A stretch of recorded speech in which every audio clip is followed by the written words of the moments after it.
Everybody, welcome to Starting Out Solitary. I'm your Thursday host, Michelle, and this week's topic is witchy tools and supplies.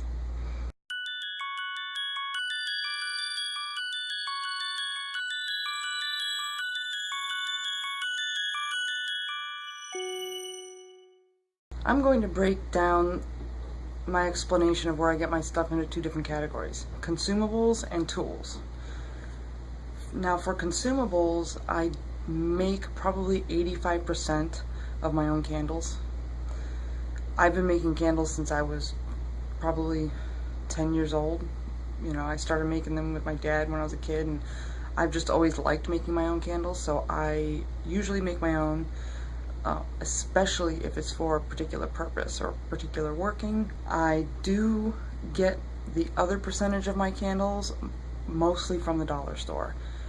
I get the 7-day candles there, and they usually have like, what is it, 24 for $1 for tea lights. And I get the white votives and pillars there. So, and that stuff I can, like the tea lights for example, I will, you know, melt them down until they're, and color them myself if I need to. Or same thing with the pillars and with the votives. I will, sometimes I melt them down if I need to. I usually don't, because I buy separate wax for, you know, making candles from scratch. But with the pillars and the votives, I usually make like those drippy type candles, and I will, you know, color them and scent them according to what I'm doing.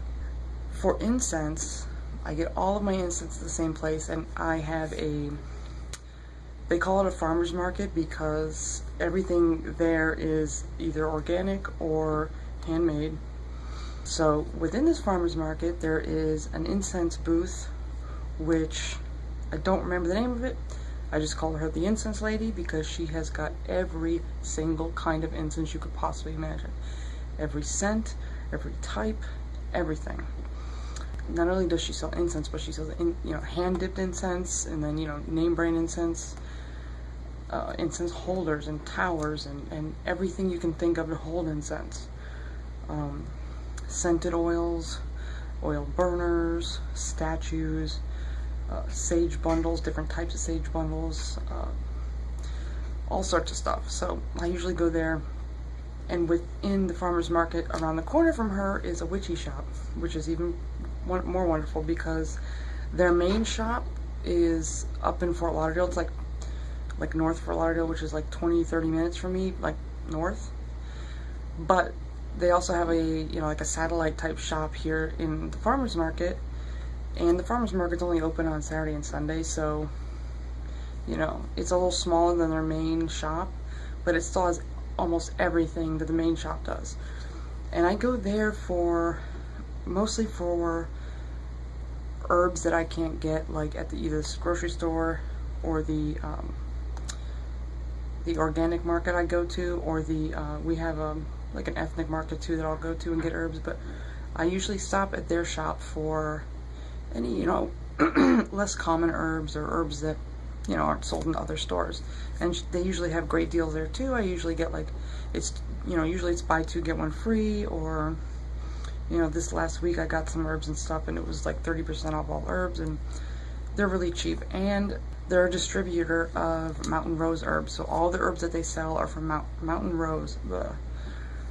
I also get a lot of tumbled stones there if I need crystals or stones for any reason. I also have, in addition to that place, pretty much, I could probably walk there from my house. It's like right around the corner, a crystal shop. And they have, if I need something big or intricate or something specific as far as crystals or gems are concerned, I'll go to the crystal shop. But the witchy shop has a wide variety of, tumble stones if I need them, or chips. They do chips, tumble stones, and their stuff is in alphabetical order, which I love. I can find whatever I'm looking for really quickly and get in and out and be on my way. Whereas the crystal shop, it's more like, kind of all over the place. It's run by a hippie couple, so, they're just like, whatever. There's really no rhyme or reason to the order of their shop. This particular witchy shop also has a website where you can order all their products online and then some. They have a lot more stuff online than they do in their shop, which I will link below. It's called Mystic Sisters. They have a ton of stuff and it's pretty good prices. So, and like when I was looking on their website, I'm like, a lot of their stuff on their website they don't have in their stores, like supply wise, like if I need bottles or corks or caps or stuff like that, you know, they don't really carry that in the shop, but they have it online. So I'll link that below. I get most of my essential oils on eBay from a shop, and I can't remember off the top of my head right now, but I will link it below. Or I get, if I'm really in a pinch and I need something, I'll go to Whole Foods and get it there. They're usually way more expensive there, but I only do that if I really feel the need. But for the most part, I order from a particular shop on eBay, which, like I said, I'll link below, for essential oils. I guess that's it for consumables. As far as tools are concerned, I like to try and make most of my tools. I don't know, to me it just feels more personable or more part of me if I make it. For instance, like my wand is handmade. It's not really handmade because I haven't done much to it yet. It was just, it kind of found me. I had been thinking about one. I didn't have one at the time when I found it. And I, you know, used to work in an office building that was surrounded by lots of a really big wooded area. So one day I was leaving work and going to my car, and you know, the parking lot's pretty, you know, clean, but right there in front of my driver's side door was this perfect branch, and it was just sitting right there, like someone picked it up and left it in front of my driver's side door. And I looked down at it and I thought, this is perfect. And I picked it up and looked at it. It fit perfectly in my hand. It's a perfect length, the perfect everything. So that's my wand. And, you know, I've done a couple little things to it. I guess sanded it down and, you know, did a few other things to it. But I haven't really, like, I haven't made it all, like, crazy or anything. My pentacle I made myself. We have wood slices from a big tree, like, not a big tree. We have big ones, little ones, tiny ones. Wood slices from trees, because my husband does a lot of woodworking, too, and I just wood burned it myself. Let's see. My offering bowl I made with and I do this with, because I have a separate one for my ancestor altar and one for my main altar. I made it out of that oven baked clay, and you can get, like, you know, it's $1 at Walmart for, you know, a package of it. And I use that, and I make the bowls, and I make candle holders for, like, the chime candle holders, because I won't buy those are just too expensive. I make incense holders out of them. What else have I made? I'm just looking. I had to make a list because I would have definitely forgotten things. The one thing I have purchased online, and this was only recently, like a month or so ago,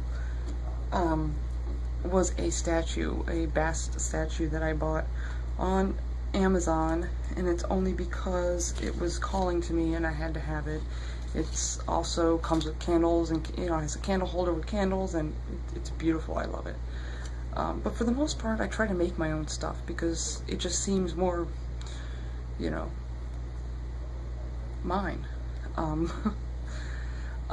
My altar has representations of all the elements on it. For earth and water, I use like those glass tea light holders for my earth and my water. And those work perfectly for me because the candle holder I have for, you know, light and dark, masculine and feminine. I don't do God and Goddess, so whatever. That I also bought, but I bought that years and years ago. And I like it because while I have, you know, feminine on one side and masculine on the other, it's intertwined together to where they're both connected still, but separate. And I really like that, you know, representation of, you know, masculine and feminine being separate but being also intertwined. So that's something I bought years ago. But for the most part, I don't spend a lot of money on supplies or tools. If I don't have something that I feel like I need, I'll either improvise with something, or I'll make it. I'll figure out a way to make it. So, for example, I didn't even think of this. I'm at work, so I can't like show you examples. Maybe I'll like stick some pictures in the middle, but here's an example of something I made that I felt the need to have, or the need to carry around with me, because it's come in handy quite a few times. I made this a while back, and it's just it's a red box. Well, it was a paperclip box, but I covered it in red paper, and you know, it's a like travel altar, pretty much. Got my matches here. I'll try and hold it up. Got my matches. Got some incense. I have an herbal blend in here. This is like a protection blend. Sorry. Corresponding oil. I have a couple white tea lights. The incense holder. Black. And of course, can never have too many of these. Salt packets. And I have like I have a ton of these. I love these. Got these at the dollar store too.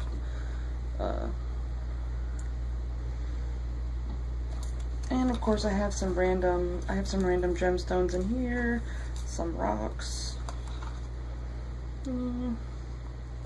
So, but when you open it up on the inside, it's, you know, it's a travel thing. What do you want? So, there's a picture on the bottom too, but I'm not taking the rest of the stuff out. But it's something I made out of a friggin' paperclip box, you know? So, you can pretty much make anything you need. So, there's really never a reason to spend a whole lot of money unless you want to. If it's something you are able to do and want to do it, you know? More power to you. I mean, we always say we don't need all these expensive tools, we don't need all this expensive stuff, but sometimes we want it. Sometimes we genuinely want, you know, fancy stuff.